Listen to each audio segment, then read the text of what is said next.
সাজি পুতুল রূপে বানায়া মানুষ, যেমনি নাচো তেমনি নাচে পুতুলের কি দোষ।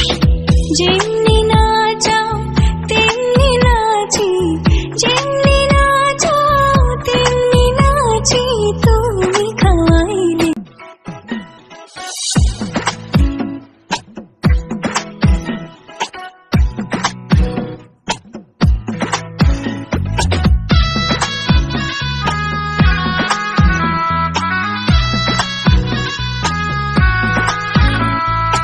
এই যে দুনিয়া কিসেরও লাগিয়া, এত যত্নে গড়াইয়াছেন সাজ।